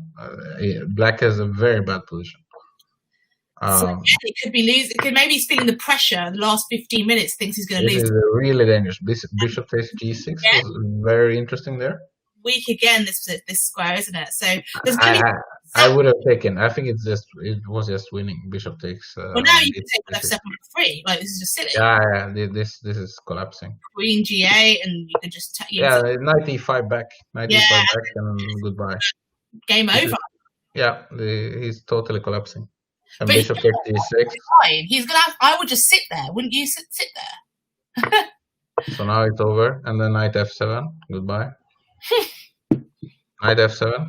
Yeah, it's time to resign. No, but he doesn't want to resign because he has to keep playing again. Yeah, he wants to keep it going. He's resigned. He's resigned. He's going for it. Maybe he's like thinking, this is awful. I need to bounce back straight away. Yeah, I mean, and also the interesting thing with the arena is that in the last game, if you are losing, you can just avoid making moves, no? Yeah. So this looks like, again, one of those positions where I feel like white should be able to break through. Is there like a bishop F6 tactic timed perfectly, or, something coming like, knight H5 and something you feel like it's going to come through, but then at the same time you don't want to force it. Like, it's one of those ones, again, that bishop is ugly. Yeah, well, this has been like the general topic of today. The terrible bishops, and now after rook d6, oh Jesus Christ, what a bishop! Rook d6, rook d6. Yeah, it's rook d6. Ouch! And again, it doesn't cause anything, does it? Because it's just so painful. This is painful. This is really. This is actually painful. But okay, still he has some kind of he has a pawn, And the thing, this is also one thing, one tips you can give to a lot of viewers is that if you're anyway gonna suffer, take a pawn. Because I mean, otherwise you will suffer without the pawn. That's true. At least you've got compensation of some kind. So at least now there is a pawn, and if you survive, you have some chances to win. But, exactly. That's very. Because you see this many times in amateur games that G7's basically they avoid grabbing the pawn, but take it, because otherwise there's zero chance.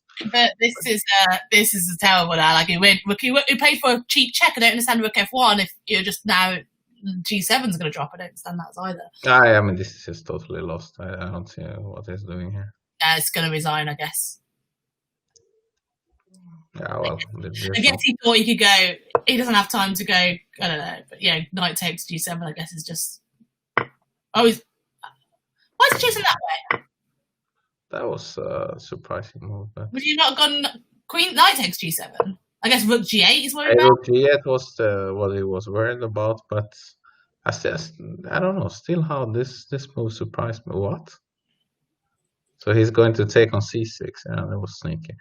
So Rook takes. His idea is that basically you can't take on G7 because Rook D8.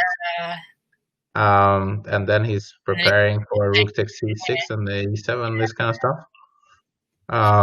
So it's these guys are sneaky. There is tricks. He's just trying to play for the nasty. Yeah, now he will probably take. He didn't take on C6. Yeah, okay, he could have done that. Okay, but he can play. Why can't he play E7 now and then take on? Couldn't he have taken them that way? He could have done. Why did he just go knight F4? Can't he just play?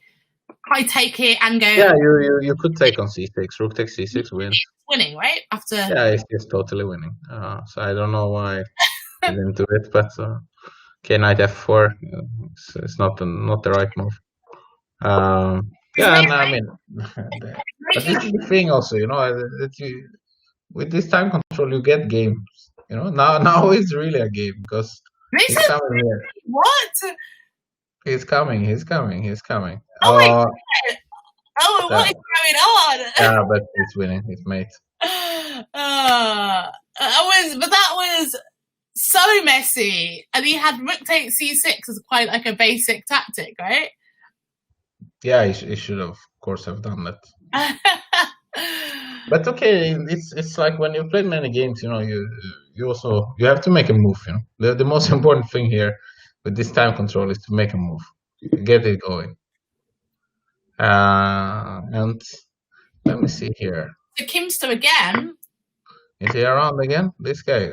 I think we have been heavily favorizing the Kimster. We have all been watching almost all his games.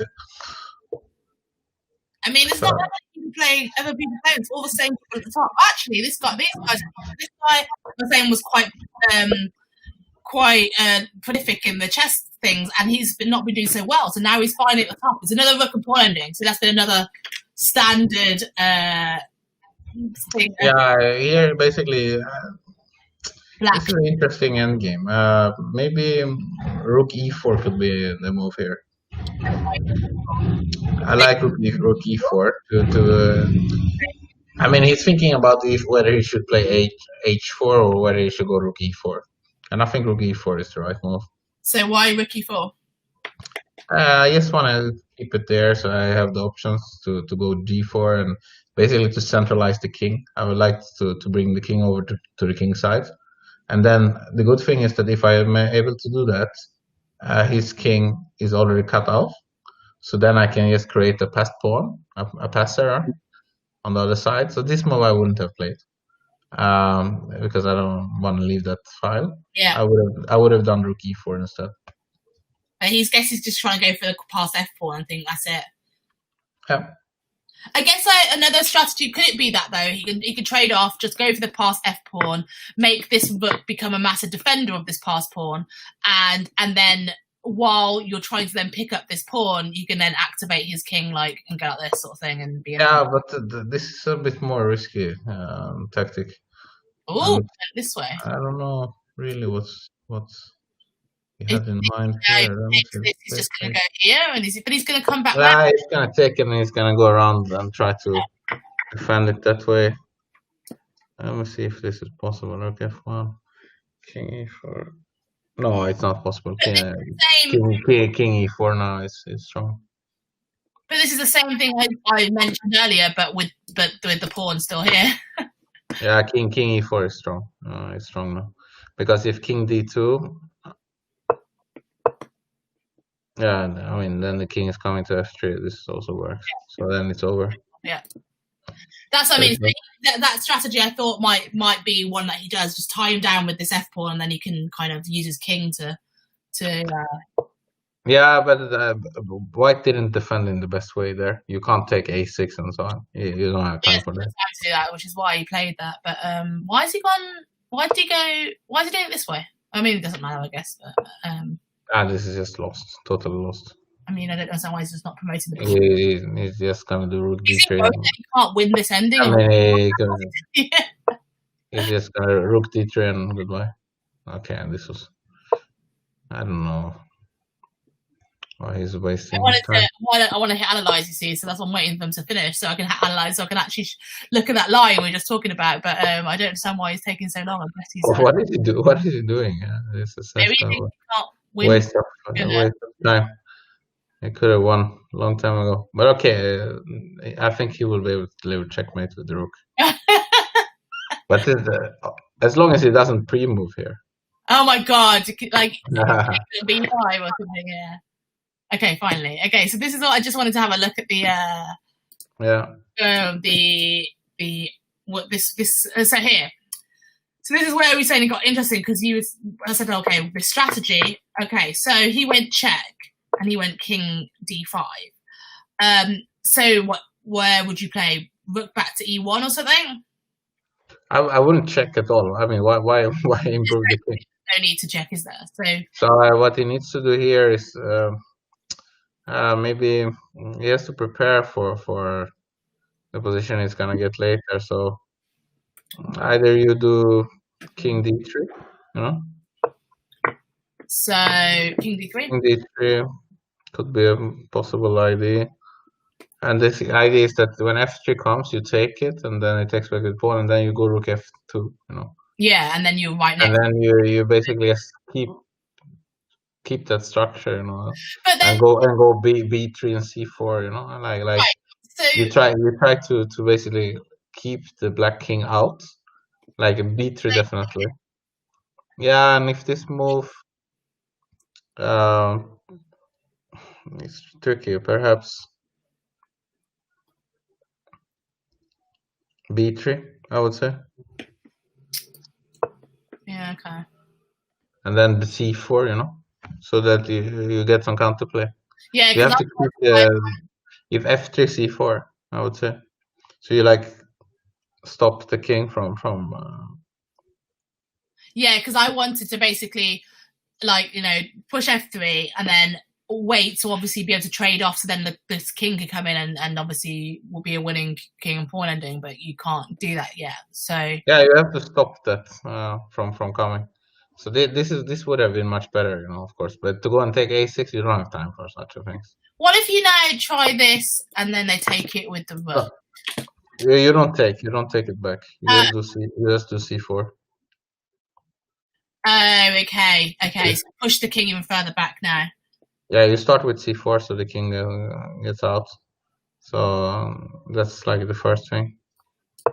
So now the king's much further back.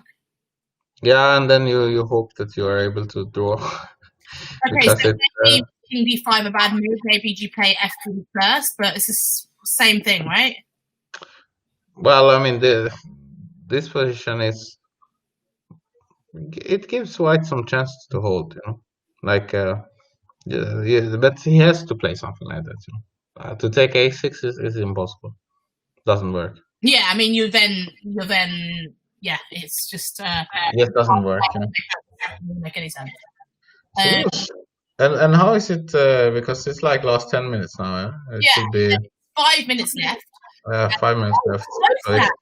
Kim's lost all the last 2 games. He's choked. Wow, it's like only 4 points behind. Yeah, and Amadeus is maybe he still can win it though, because it's only 5 minutes left. Yeah, so go into go into the current game, and we'll see what's going on, because this is important then, the game. this endgame. So this is Gormali. So if he can somehow beat him, he's like, Okay, Gormali is a pawn up, and he needs to win, yeah? Yeah. So he definitely needs to win. Oh, that was a blunder, because now knight c5.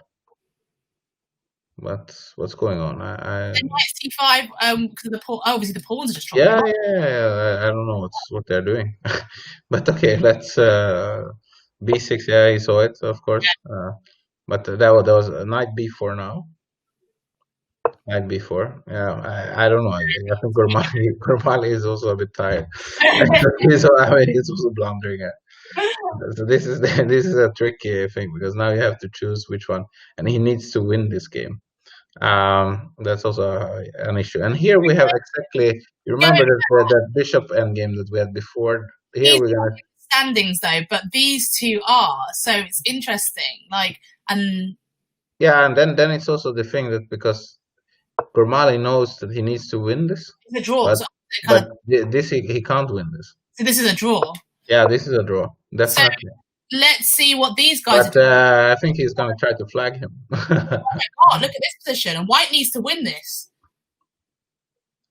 I wish him good luck with. But it's not going to happen. This is also crazy. So you can just go bishop c4 and goodbye, So it's goodbye. So White needs to win that, and who's the other guy? It's this guy. White needs to win this one too. Okay, but this one. Well, I give him higher chances to. Yeah. Okay, so let's take a look at this one though, just to see what's happening, because this could change the standings. I guess he has to if he can win this. So. But he's playing against what is it, 1700? Yeah, so he's got a great last round pairing, I guess. Okay, but the 1700 must have done a fantastic tournament. Must have done. If he is.